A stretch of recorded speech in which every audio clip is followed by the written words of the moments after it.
As I mentioned last week, my family and I went to New York, New Jersey for a very beautiful family vacation.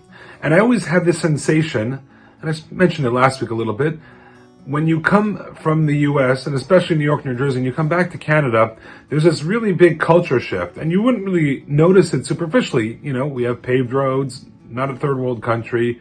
We have governments, we have big buildings, we have skyscrapers, we have malls, we have businesses. Everything looks the same on the surface. But when you spend a few days in a different culture, and America is a different culture, and especially New York and New Jersey, the tri-state area, you get used to a few things. Driving a little bit more aggressively, people are more in a rush. There's more of an intensity of life over there. That's just the way it is.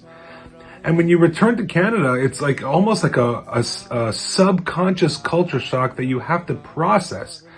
It's a little slower. People allow you to merge, not cut as they call it in America or New York. And there's a whole different paradigm shift. There's a mind shift that you have to employ, or you'll think that you're still in the previous country or previous culture, and you won't reacclimate. You'll be struck and startled by all this nonsense that's going on.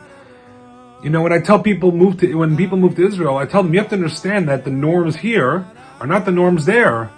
In Israel, there is a certain attitude that does not transfer necessarily over to here, and vice versa. And you can't expect the norms and mores of certain societal expectations here that happen on a regular basis to happen there, waiting in a line forever.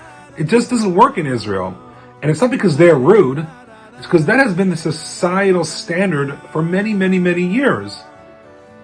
And therefore, that's how it has to be approached. Therefore, the analogy is very apt. We've just entered the month of Elul. Elul, the Hebrew month leading up to Rosh Hashanah. Elul, of course, famously stands for Ani l'Dodi v'Dodi li, amongst many other hints. I am to my beloved and my beloved is to me. Which means that the Almighty is the special closeness to the Jewish people at this particular time.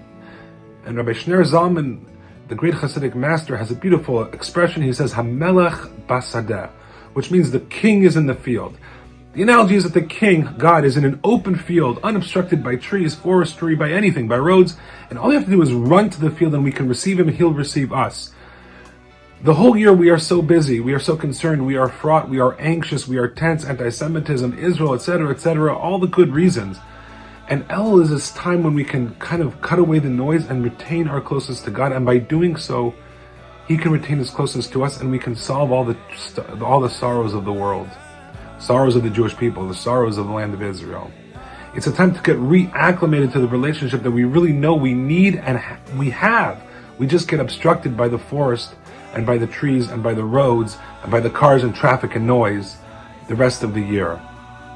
So as we've entered Elul, as we proceed and march towards Rosh Hashanah, into the Shofar, into Yom Kippur, into the amazing high holiday season that is upon us, let's try to understand it is a special time of closeness. It's a time to recommit ourselves to many Jewish ideals that perhaps are hard for us the rest of the year. And if it's harder for you now, that means that it's the right thing to do specifically. Elul, I am to my beloved is to me. The king is in the field. Shabbat Shalom.